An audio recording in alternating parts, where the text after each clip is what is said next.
오늘은 이제 히브리서 공부 6번째 시간입니다. 오늘은 함께 히브리서 2장 10절에서 18절까지의 말씀을 우리가 함께 공부를 하고자 하는데요. 이 구절은 이제 고난을 통해 우리 이제 예수님께서 우리를 구원하신 구원의 창시자 혹은 선구자로서 고난을 통해 우리의 구원을 이루신 그 내용들을 오늘 본문을 통해서 살펴보도록 하겠습니다. 나눠드린 유인물 한번 보세요. 하나님께서 자기 형상으로 창조하시고 세상을 다스리는 대리 통치자의 사명을 주신 존재는 천사가 아니라 사람입니다. 사람이 얼마나 존귀한 존재인가. 하나님의 형상대로 창조를 받았고 또 하나님이 이 땅에서 하시는 세상을 다스리는 일을 하나님께서 사람에게 맡기셨어요. 하지만 사람은 범죄로 인해 이 세상을 다스리는 사명을 수행하는 일에 실패를 하게 됩니다.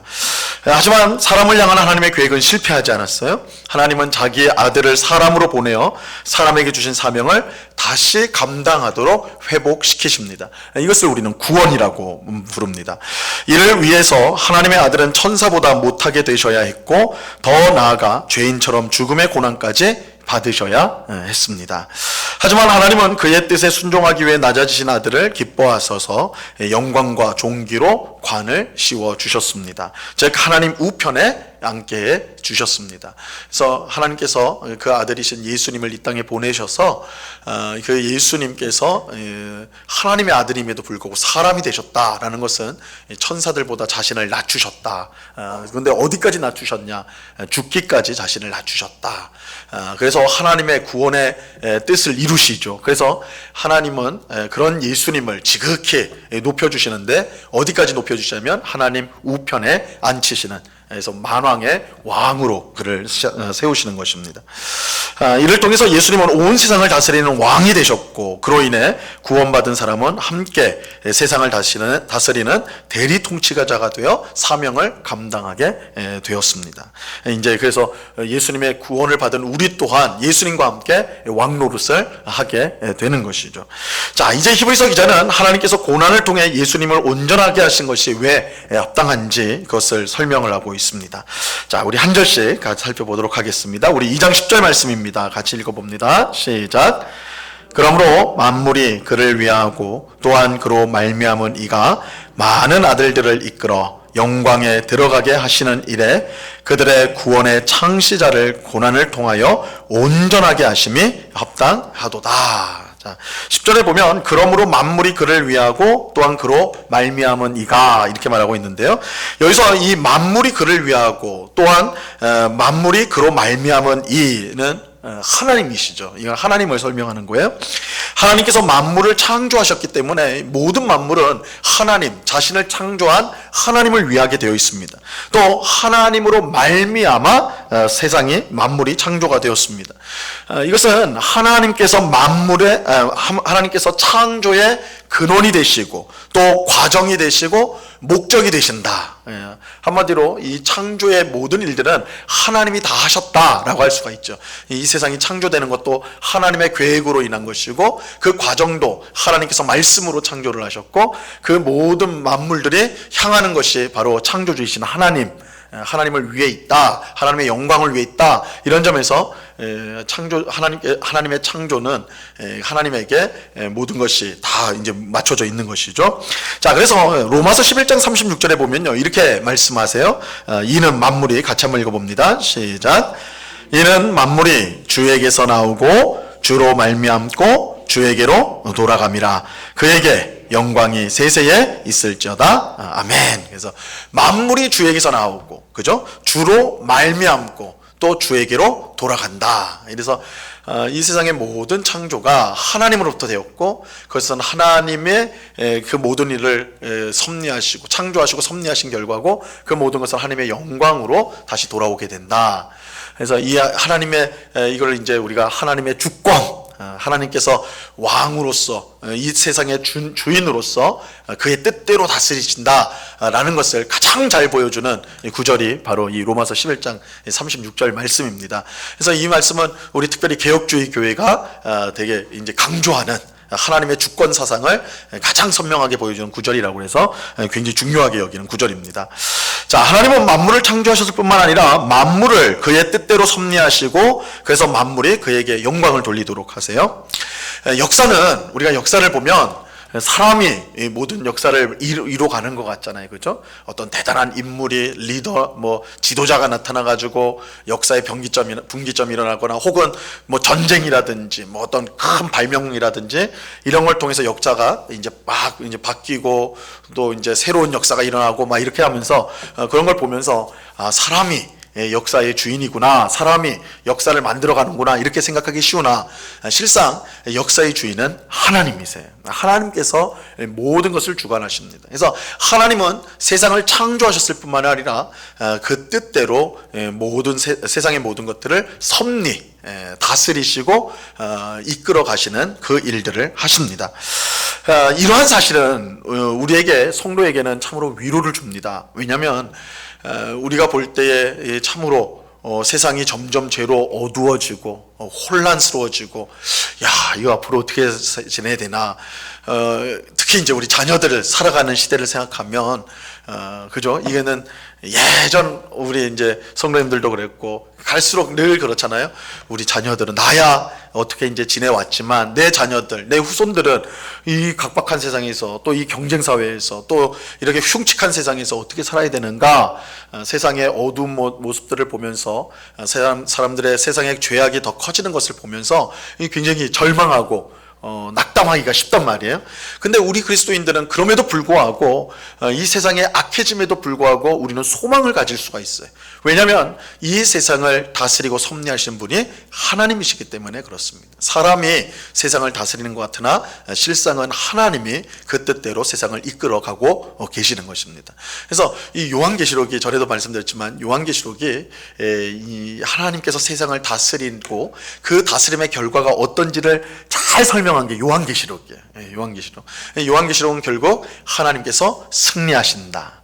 결국 하나님의 나라가 이 땅 가운데 임하여서 모든 것이 회복되어지고 완성되어지는 것을 보여주는 것이죠. 그래서 우리 성도는 아무리 시대가 어렵더라도 정말 절망적이고 답답한 일이 쌓여있는 세상이라 할지라도 하나님의 섭리를 믿기 때문에, 하나님의 다스림을 믿기 때문에 소망을 가질 수가 있는 것입니다. 작게는 자기 자신이나 혹은 가족 혹은 교회 혹은 좀 더 넓은 직장이든지 이런 상황들 속에서도 우리가 너무 좌절하거나 절망할 필요가 없는 것은 하나님이 역사의 주관자시고 섭리자로서 하나님의 선한 뜻을 계속해서 이루어가고 계신다. 결국 우리 성도들의 승리로 귀결될 것이다. 이것을 우리가 믿을 때에 소망을 놓지 않을 수가 있는 것이죠.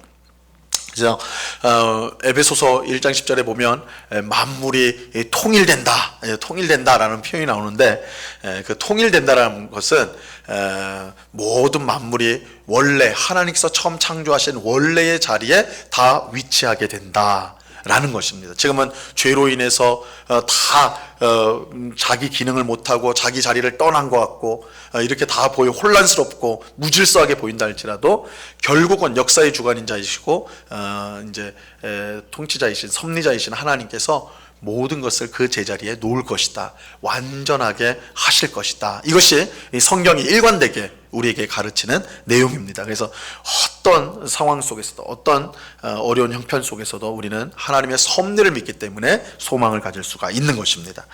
자, 두 번째 보시면 많은 아들들을 이끌어 영광에 들어가게 하시는 일에, 이렇게 되어 있습니다.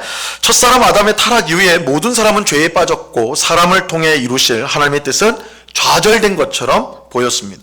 하지만 역사의 주인이신 하나님께서 자신의 선한 뜻을 이루어 가십니다. 무엇보다 그는 많은 아들들을 이끌어 영광에 들어가게 하십니다. 여기서 이제 아들들이라고 표현되어 있지만 그럼 딸들이 섭섭한 건데 여기 다 포함되어 있어요. 그래서 요즘 나오는 이제 성경의 번역본을 보면 아들과 딸들 이렇게 이제 되어 있는데 우리는 이제 아들들이라고만 써했습니다. 여기는 자녀들이에요. 정확하게 말하면 자녀들, 아들과 딸 다 포함해서, 자, 아들들, 자녀들을 이끌어 영광에 들어가게 하신다. 이 죄에 빠진 사람을 구원하여 세상을 다스리는 사명을 그래서 다시 수행하게 하시는 거예요. 하나님이 처음 사람을 만드셨을 때 주셨던 사명, 세상을 다스리는 사명, 그것을 감당하게 하세요. 그런데 여기서 보면 이제 모든 아들이 아니라 많은 아들, 그죠? 모든 자녀가 아니라 많은 자녀들이라고 말하고 있어요.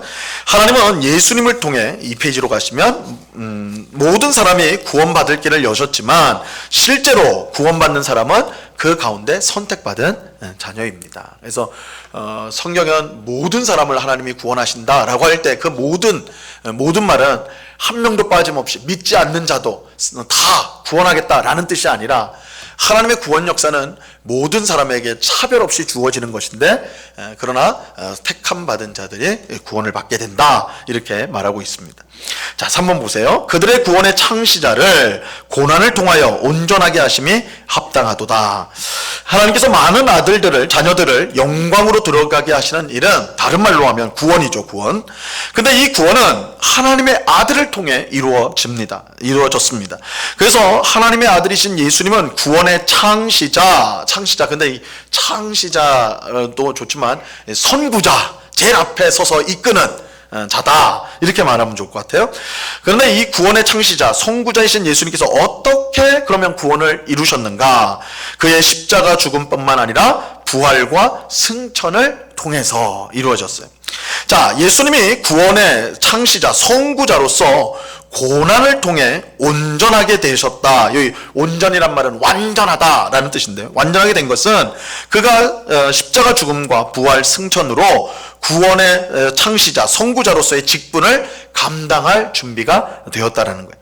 그러니까 이 말씀을 잘 이해해야 되는데 예수님께서 고난을 통해 온전하게 되었다, 완전하게 되었다는 것은 그러면 고난 받기 전에는 불완전했다라는 뜻이 아니라, 그죠? 예수님은 하나님의 아들이시기 때문에 불완전한 적이 한 번도 없었어요. 언제나 완전하신 분이에요. 근데 여기서 고난을 통해 완전하게 되었다. 이 말은 고난을 통해 우리를 구원할 수 있는 분으로서, 그 일을 하는 분으로서 준비가 다 되었다. 그 직분을 감당할 채비가 다 된 것이다. 이런 뜻으로 보아야 되는 것입니다.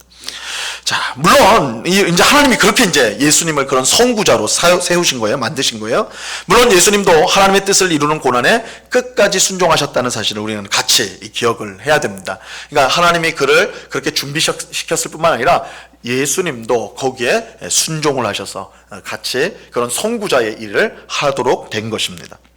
자, 2장 11절로 볼게요. 같이 한번 2장 11절 같이 읽어봅니다. 시작. 거룩하게 하시는 이와 거룩하게 함을 입은 자들이 다 한 군원에서 난지라. 그러므로 형제라 부르시기를 부끄러워하지 아니하시고. 자, 여기서 이제 거룩하게 하시는 이와 거룩하게 함을 입은 자들, 이 고난을 통하여 온전하게 되신 구원의 창시자 선구자 예수님이 거룩하게 하시는 이예요. 예수님을 통해 그를 믿는 자들이 거룩하게 되기 때문에 예수님은 거룩하게 하시는 자다. 또 그를 따라 영광에 들어간 많은 자녀들은 거룩하게 함을 입은 자들이라고 할 수가 있죠. 중요한 것은 이 둘이 예수님, 그러니까 거룩하게 하는 자인 예수님과 거룩하게 함을 입은 자녀들, 그죠? 아들들이 다 한 군원에서 나왔다라는 것입니다. 여기서 이 한 군원은 하나님을 가리킵니다. 하나님으로부터 나왔다. 자, 하나님에게서 나왔기 때문에 거룩하게 하시는 이인 예수님과 거룩하게 함을 입은 자들인 많은 아들들, 딸들, 자녀들은 한 아버지를 둔 가족이 되는 것입니다. 그래서 예수님과 우리가 한 아버지를 두었기 때문에 가족이 된다라고 말을 하는 것입니다. 그래서 어떤 결과가 나느냐? 3번. 그러므로 형제라 부르시기를 부끄러워하지 아니하시고. 예수님과 하나님의 자녀들이 한 아버지를 둔 가족이 되기 때문에 예수님은 하나님의 자녀인 성도들을 형제라고 부르기를 부끄러워하지 않는다. 하나님의 아들이 우리를 자기 형제요 자매라고 부르는 것입니다. 여러분, 예수님이 여러분을 향해서 내 자매요, 내 형제요 이렇게 부르신다. 어떻습니까? 그저 그런가요? 황송한 일이죠. 하나님의 아들이 넌 내 형제야, 넌 내 자매야 이렇게 부르신다면 굉장히 그건 황송한 일입니다. 왜요? 하나님이 우리 보실 때 우리는 어떤 모습일까요? 우리는 사실 사람이 사람을 볼 때는 우리 겉모습은 우리가 꾸미잖아요, 그죠? 꾸며요. 꼭 화장을 한다 이 의미보다는 내가 괜찮은 사람인 것처럼 보입니다. 내 속에 있는 마음이라든지 속에 있는 그런 추하고 더러운 것들을 안 보여주려고 하죠. 그죠? 그렇기 때문에 다 괜찮은 사람처럼 보여요. 교회 오면 다 천사처럼 보여요. 그죠? 그러나 자신은 아는 거죠. 나의 추함과 더러움을 압니다. 그죠? 근데 중요한 건 하나님의 아들인 예수님은 다 보시는 분이에요. 우리의 더러움을 아세요. 우리의 추악함을 아세요. 위선적인 모습을 아세요. 그런데도 예수님은 어떻게 하신다고요? 형제라 자매라 부르기를 부끄러워하지 아니하신다. 부끄러워하지 않으신다. 오히려 한 아버지의 자녀로서 우리를 불러주신다. 물론 그 아들, 딸 됨은 완전히 구별되기는 해요. 하나님의 아들이라고 하실 때는 그건 본질상 하나님과 동일한 하나님으로서의 아들 신분이라면 우리는 입양이 된 사람으로서 입양된 피조물이죠. 그러니까 예수님과 우리가 동등할 수는 없어요. 그럼에도 불구하고 예수님은 우리를 형제라 자매라 그렇게 불러주신다는 거예요. 이거는 우리가 받은 구원이 얼마나 복된 구원인가라는 것을 잘 보여주는 것이죠. 우리가 받은 구원은 예수님께서 우리를 같은 형제로 받으시는 것이다. 이 구원이 우리가 얼마나 복된 것인가 라는 것을 보여주는 것입니다. 자, 2장 12절 말씀을 보겠습니다. 시편 22편 22절을 인용한 말씀이에요. 이것을 통해서 이제 내 형제 같은 가족이라는 것을 강화하고 있습니다. 자, 2장 12절을 같이 읽어보겠습니다. 이르시되 시작. 이르시되 내가 주의 이름을 내 형제들에게 선포하고 내가 주를 교회 중에서 찬송하리라 하셨으며, 자, 히브리서 기자는 시편 22편 22절을 인용하여서 예수님께서 우리를 그의 형제, 가족으로 삼으셨다는 사실을 확증을 하고 있어요. 이제 이 히브리서 기자는 구약에 아주 정통한 사람이라고 그랬습니다. 그래서 자기가 어떤 주장을 했을 때 그걸 구약 성경으로 뒷받침을 해요. 여기서는 이제 시편 20편을 한 건데, 우리가 주목할 사실은 이 시편 22편은 굉장히 유명한 시편입니다. 왜냐하면 예수님이 십자가에 달리셨을 때 암송한 구절이 시편 22편 1절 말씀이에요. 자, 우리 굵은 글씨로 되어 있습니다. 같이 한번 읽어볼게요. 시작. 내 하나님이여 내 하나님이여 어찌 나를 버리셨나이까. 어찌 나를 멀리하여 돕지 아니하시오며 내 신음소리를 듣지 아니하시나이까. 나의 하나님 어찌하여 나를 버리셨습니까? 엘리 엘리 라마 사박다니, 그렇게 나와 있죠. 그래서 마태복음과 마가복음에 보면 예수님께서 십자가에 매달려 있을 때 엘리 엘리 라마 사박다니, 나의 하나님 어찌하여 나를 버리셨습니까? 이렇게 외치셨는데, 그게 이제 예수님이 정말 괴로워가지고 고통 중에 외친 말씀이 아니라 사실은 시편 22편 1절 말씀을 인용을 하신 거예요. 거기에 이제 나온 것이죠. 근데 이 시편 22편이요, 이제 히브리서 기자가 괜히 이 구절을 인용한 게 아닙니다. 왜냐하면 이 구절은 예수님의 순환, 예수님의 십자가 죽음과 굉장히 깊은 관련이 있는 시편이에요. 그래서 네 가지가 이제 직접적으로 연결이 되는데, 시편 22편 7절에 보면 나를 보는 자는 다 나를 비웃으며 머리를 흔들었다, 이렇게 고백을 해요. 근데 실제로 예수님이 십자가에 못 박혔을 때 그 밑에 있던 사람들이 어떻게 해요? 다 비웃으며 머리를 흔들었죠. 머리를 흔들었다는 표현이 마가복음 15장 29절에 나옵니다. 예수님의 십자가 죽음을 마치 이 시편 기자가, 이 22편은 다윗이 시를 썼는데 마치 다윗이 그 현장에 있었던 것처럼 묘사를 하고 있는 거예요. 시편 22편 8절 말씀은 뭐라고 되어 있냐면 그가 여호와께 의탁하니 구원하실 걸, 이렇게 말하고 있는데, 이것도 정확하게 예수님 십자가에 못 박혀 있을 때에 그 밑에 있는 사람들이 저가 하나님을 의지하니까 하나님이 구원하시겠지, 조롱조로 그렇게 하죠. 그렇게 말을 합니다. 시편 22편 15절 말씀은 내 혀가 입천장에 붙었나이다, 이렇게 하는데, 요한복음 19장 28절에 보면 예수님께서 내가 목마르다, 이렇게 말씀을 하십니다. 또 시편 22편 18절에 보면 이거는 이제 직접적인 성취가 되는 거예요. 내 겉옷을 나누며 속옷을 제비 뽑나이다. 예수님께서 십자가에 못 박힐 때 그 옷을 벗겨가지고 군병들이 그 옷을 제비 뽑아 가져가죠. 나눠 가져갑니다.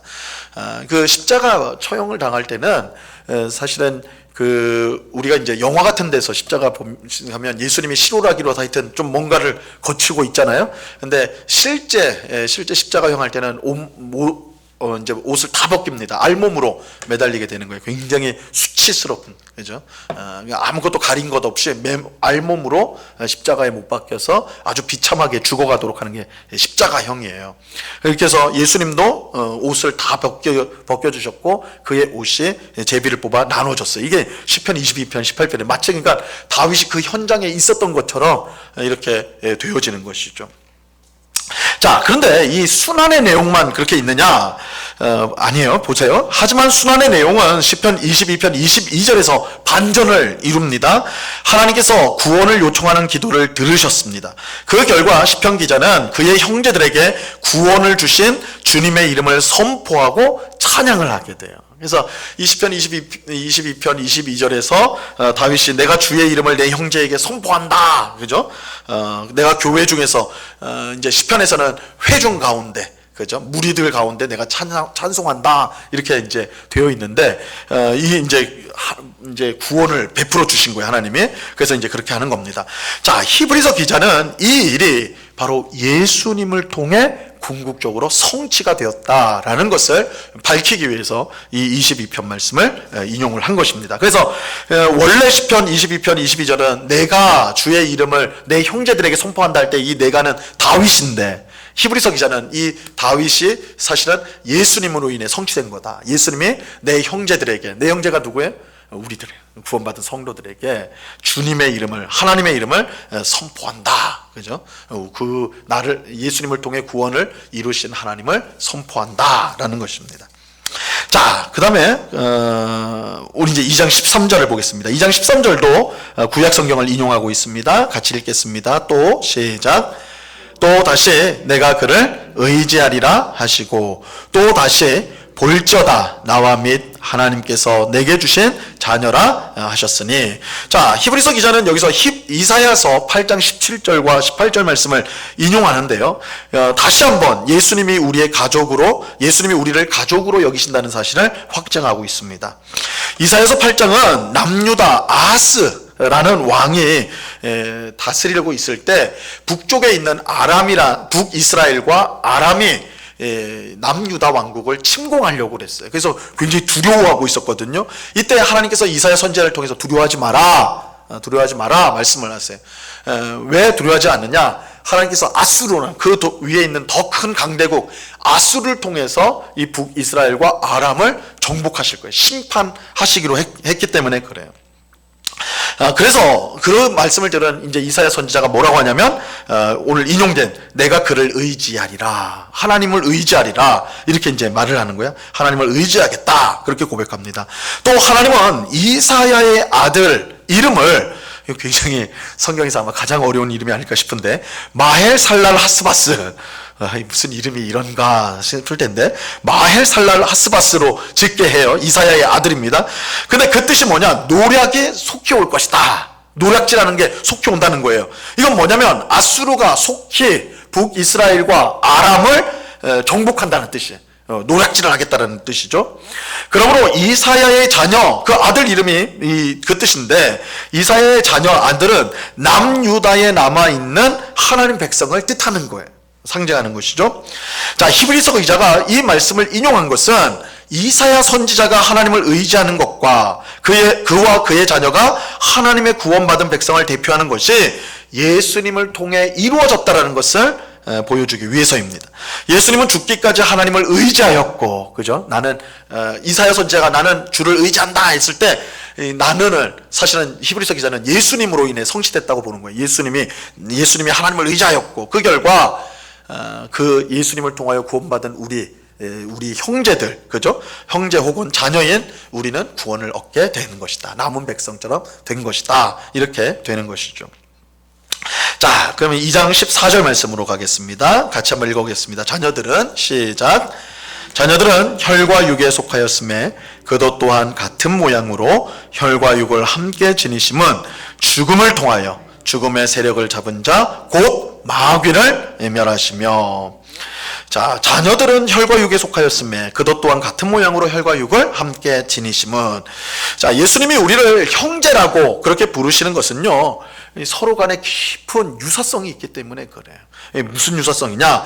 우리가 사람이 혈과 육으로 된 것처럼 예수님도 혈과 육을 가지셨기 때문입니다. 이 말은 예수님은 우리와 같은 참 사람이라는 것입니다. 참 사람이다. 예수님은 죽을 수밖에 없는 사람이 겪는 연약함과 고통과 절망을 체감하셨어요. 체감했다는 말은 실제로 경험하셨다는 거예요. 예수님이 만약 우리와 같은 사람이 되지 않으셨다면 죽음의 공포 혹은 죽음이 가지고 오는 연약함이나 두려움, 절망 이런 것들을 실제로 느끼면서 알 수 있는 방법은 없을 거예요. 그죠? 사람이 되기 전까지는. 근데 그분은 사람이 되셨기 때문에 그것을 체감할 수가 있다는 것이죠. 그래서 우리가 이제 히브리서에서 이 중요한 주제인데 예수님은 우리를 동정하시는 분, 긍휼히 여겨주시는 분이라는 거예요. 왜냐하면 자신이 똑같이 우리가 겪는 두려움이나 연약함이나 공포나 절망을 직접 경험하셨기 때문이라는 것이죠. 그래서 예수님은 참 사람으로서 우리가 겪는 모든 고통을 아시는 분이세요. 그래서 여러분 우리가 기도할 때 이렇게 생각하시는 분들이 있어요. 하나님 나처럼 이렇게 답답한 일 당하신 적 없죠? 하나님 나처럼 두려워해 보신 적 없으시죠? 하나님의 아들이니까, 예수님 하나님의 아들이니까 나처럼 이렇게 연약하고 이렇게 가난하고 이런 거 모르셨죠? 이렇게 생각한다면 예수님 뭐라고 그러세요? 내가 다 안다 그랬잖아요. 내가 다 안다. 왜냐하면 예수님이 실제로 사람이 되셔서 똑같이 경험하셨기 때문에 그래요. 그래서 우리가 예수님의 생애를 보면요, 사실은 예수님이 우리가 이 땅에서 당할 수 있는 모든 고난을 실제로 다 경험하셨다라는 것을 우리가 볼 수가 있습니다. 예수님은 굉장히 태어나실 때 마구간 그 여관의 짐승과 함께 머무는 숙소에서 태어나잖아요. 그래서 그 갓난 아기를 어디다 뒀어요? 여물통에 뒀어요. 여물통, 그죠? 짐승 지푸라기 놓는 그 통에 뒀어요. 하나님의 아들이 사람이 되어서 눕혀진 곳이 그런 곳이었어요. 게다가 헤롯이 그 예수님을 죽이려고, 왕이 예수님 죽이려고 그 지역 그 근반에 있는 아이들을 학살하는 일이 생겼죠. 그래서 예수님은 어릴 때부터 부모님과 함께 애굽으로 이민을 가야 했습니다. 이민이 아니죠. 좋은 말로 이민이고 이거 피신을 가야 됐던 거예요. 난민 생활을 하셨어요. 난민. 그리고 그 이후로 갈릴리로 이제 오셨을 때 나사렛이라는 아주 시골 동네로 들어가는데 굉장히 가난한 삶을 살았을 것이다. 뭐 정확하게 시점을 할 수는 없지만 아마도 우리가 성경을 좀 유심히 보면 예수님 얘기에서 그 어머니 마리아가 굉장히 이제 마리아 중심적으로 이야기가 나와요. 요셉은 탄생 이야기에서까지 나오고 이제 사라집니다. 아버지 이야기는. 그래서 많은 학자들이 추론하기는 아버지가 빨리 돌아가셨을 것이다 이렇게 생각을 해요. 아버지가 빨리 돌아가셨을 거다. 그렇게 되면 예수님은 맏아들 장자기 때문에 아버지 대신해서 가정을 책임지는 소년 가장처럼 되셨을 것이다. 그래서 그가 이제 예수님 목수의 아들이라고 돼 있죠. 그래서 예수님은 다 목수로 이제 대부분 아실 거예요. 그죠? 대패를 가지고 막 나무 이렇게 생각하기 쉬운데 그건 굉장히 낭만적인 생각이고 아마도 예수님은 건설 노동자였을 가능성이 굉장히 높습니다. 그 나사렛이라는 동네에서 6km 북쪽으로 6km 정도 올라가면 세포리스라는 동네가 있어요. 세포리스라는 신도시. 그러니까 오늘날 우리로 하면 신도시, 로마의 신도시가 건설이 됐어요. 예수님이 있던 시절에 세포리스라는 마을이 이제 신도시가 건설됐는데 거기 굉장히 큰 건물들, 로마의 경기장이라든지 뭐 이런 뭐 목욕탕이라든지 체육관이라든지 이런 크게 지어졌거든요. 아마 예수님은 거기 가서 노동을 했을 것이다 그렇게 생각을 해요. 그러면 여러분 우리가 보통 예수님 영화 보면 호리호리하신 예수님인데 그러지 않으셨을 것이다. 얼굴도 검게 타고 몸도 아마 단련된 그죠? 근육질 막 이런 헬스 근육 말고 그 망치질하고 뭐 해가지고 단단해진 몸 있잖아요. 손은 다 굳은 살이 다 돼 있고 그런 예수님의 모습이 더 역사적으로는 정확할 거예요. 그러니까 어릴 때부터 그런 가난과 그 가정을 이제 끌어가는 동생들을 건사하는 그런 일들을 예수님은 하셔야 됐죠. 예수님이 제자들과 함께 사역할 때도 마찬가지였어요. 예수님은 어디 마땅한 숙소가 없었어요. 집이 없으니까 어떤 누군가 와가지고 내가 제자 되겠습니까 하니까 뭐라 그래요? 여우도 굴이 있는데 인자는 머리 둘 곳이 없다 그렇게 말씀하셨죠. 예수님 굉장히 가난한 삶을 사셨고 또 만나는 사람들은 이 세상 사람들이 멸시하는 세리, 창기들 이런 사람들을 친구로 삼아서 사셨다. 그러니까 우리가 하나님의 아들이라고 하지만 예수님은 어떻게 보면 굉장히 너무너무 낮아지시는 아주 비천한 가운데 이 땅에서의 삶을 사셨다는 것을 알 수가 있죠. 그러면서도 살해 위협을 계속 받으셨고 나중에는 불의한 재판을 받으시고 아무 죄가 없는데도 불구하고 백성들이 죽이라고 해서 십자가에서 죽는 세상에서 가장 끔찍한 형이 십자가형이에요. 그래서 로마 시대의 십자가형은 로마 시민에게는 안 줍니다. 십자가형을. 그래서 바울이 순교할 때도 참수형을 당해요. 머리를 잘리는 형을 당했지 십자가에 안 못 박았어요. 왜냐하면 바울은 로마 시민이었어요. 로마 시민에게는 십자가형을 안 합니다. 왜냐하면 너무 비인간적인 형벌이라서. 근데 예수님은 그 십자가형을 받으셨죠. 그러니까 이렇게 보면 사실 예수님이 이 땅에서 얼마나 고난의 삶을 사셨는가. 그러니까 우리가 예수님의 고난하면 십자가만 생각하거든요. 그러나 그 삶 자체가 사실은 고난으로 아주 가득 찬 온갖 고난을 다 당하신 분이었다는 걸 알 수가 있죠. 이런 점에서 히브리서 기자는 예수님이 바로 그런 고난을 당하신 분이기 때문에 그를 의지하고 그에게 기도하는 우리들에게 자비롭고 긍휼을 베풀 수 있는 분이시다. 우리를 이해할 수 있는 분이시다라는 것을 강조하는 것입니다. 그래서 기도하실 때 하나님, 예수님 아시죠? 이렇게 하시면 되는 거예요. 모르시죠? 그러지 말고. 자, 우리 그 다음 장 넘어가시면요. 4페이지. 죽음을 통하여 죽음의 세력을 잡은 자 곧 마귀를 멸하시며 예수님이 우리와 같은 사람이 되신 것은 죽음을 통하여 죽음의 세력, 이 힘이라는 거예요. 세력, 힘을 잡은 자 마귀를 멸하기 위해서다. 예수님이 우리와 같은 사람이 되신 목적, 그리고 고난 받으신 목적이 뭐냐? 죽음의 세력을 가진 마귀를 멸하시기 위해서예요. 죽음은 예수님의 죽음을 통해서만 죽는다. 이게 말이 그런데 이 세상에 죽음을 이길 수 있는 게 있나요? 여러분 죽음을 이길 수 있는 거 있나요? 그거 있으면 어떤 뭐 약이라도 먹으면 안 죽는다 그러면 난리 나겠죠, 그죠? 없어요. 세상에 죽음을 이길 수 있는 건 아무것도 없습니다. 그런 시도는 있었죠. 뭐 진시황이 불로초 찾으라고 보내고 막 이런 시도는 있었지만 다 어리석은 시도였고 이 세상에서 안 죽는 사람은 없어요, 그죠? 죽음은 절대적인 존재예요. 죽음을 이길 수 있는 게 없어요. 그런데 죽음을 이길 수 있는 유일한 게 있어요. 예수님의 죽음이에요. 예수님은 자신의 죽음을 통하여 죽음을 죽였어요. 말이 편히 그런데 사망을 없앴습니다.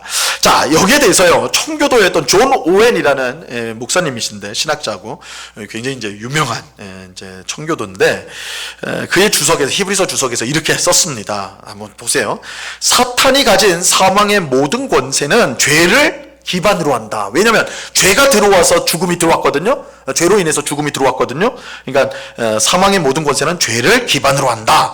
죄책으로 인해서, 죄의 책임으로 인해서 죽을 수밖에 없는 죄인의 상태가 사탄에게 권세를 가져다 준 것이다. 그죠? 우리가 죄를 지음으로 죽음의 권세를 사탄에게 바쳤다라는 거예요. 우리가 그렇게 했다는 거예요.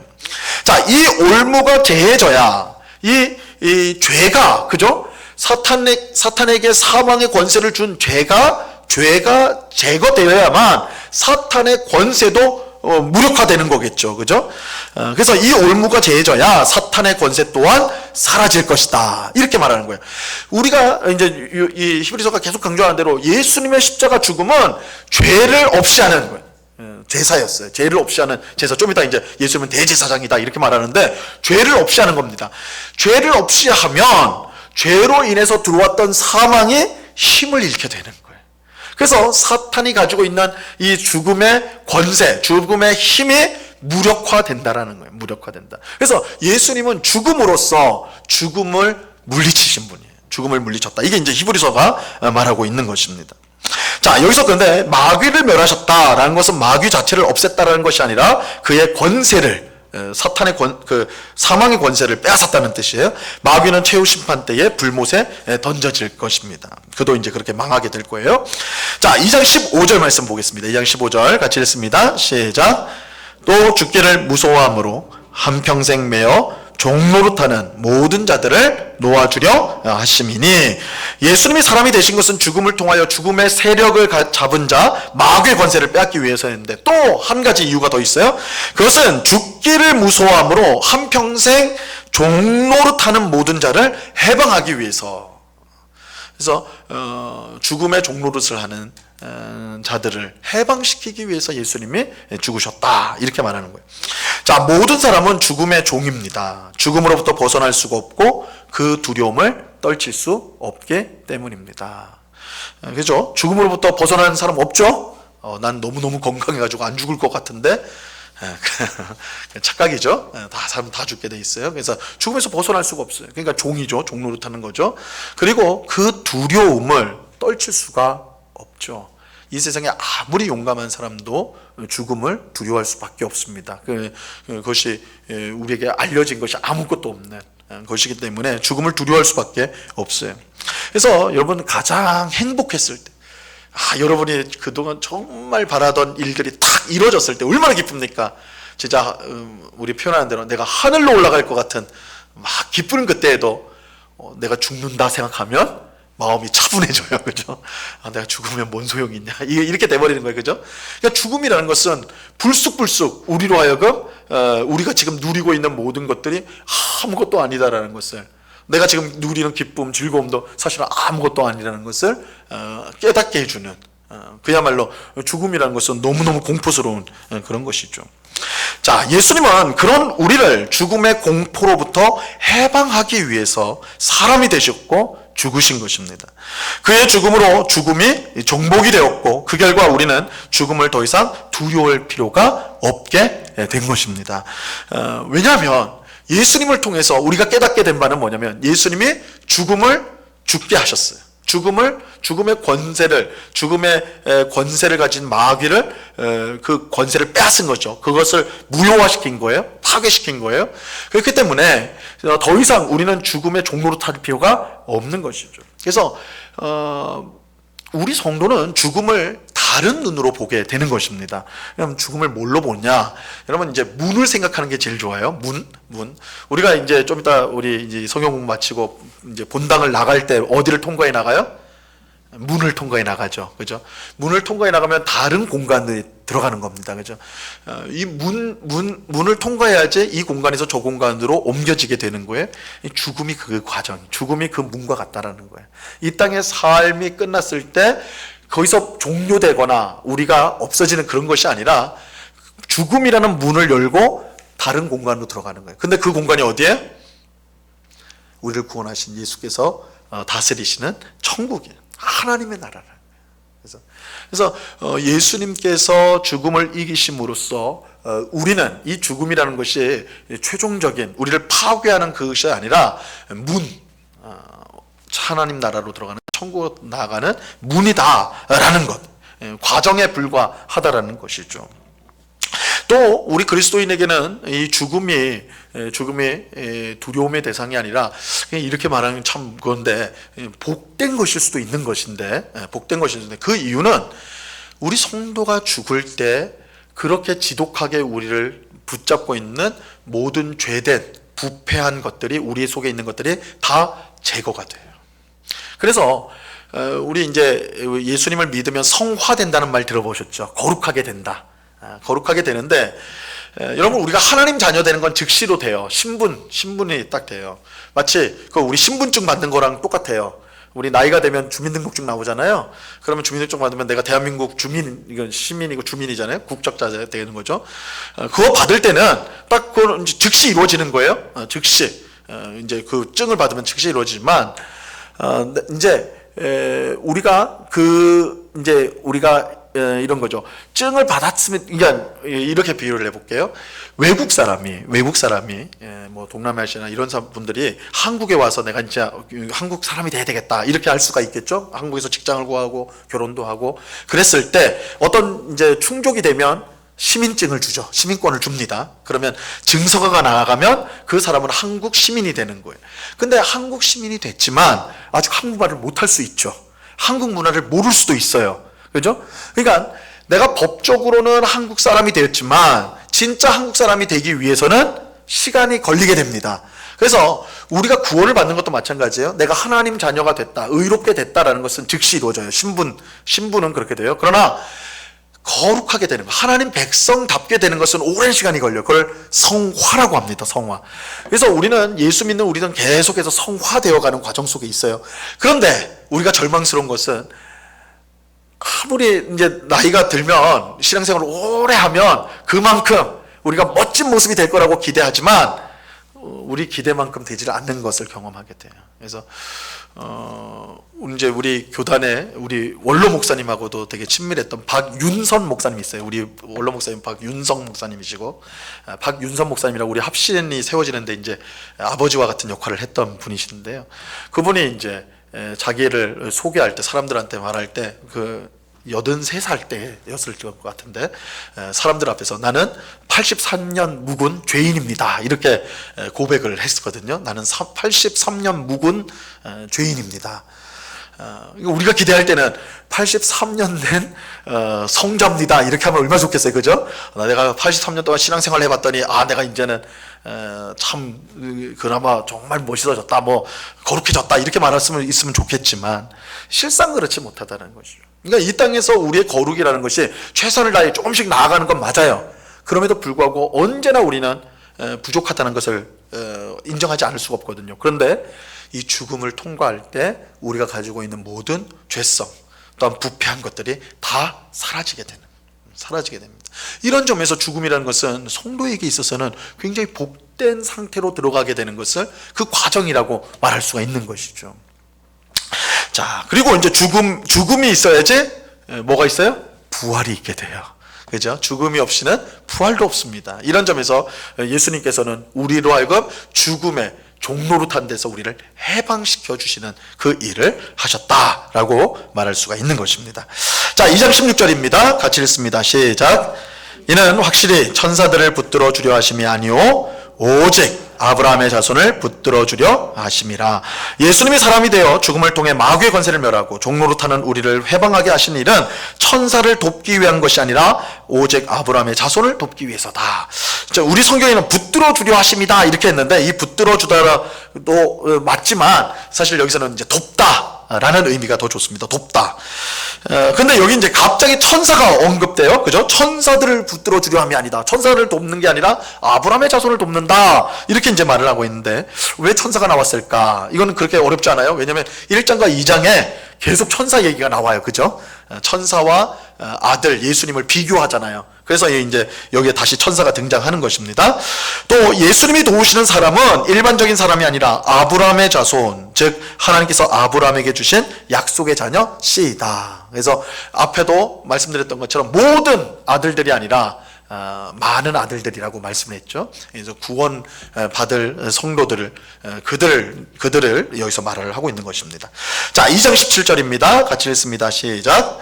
그러므로 그가 범사의 형제들과 같이 되심이 마땅하도다. 이는 하나님의 일에 자비하고 신실한 대제사장이 되어 백성의 죄를 속량하려 하심이라.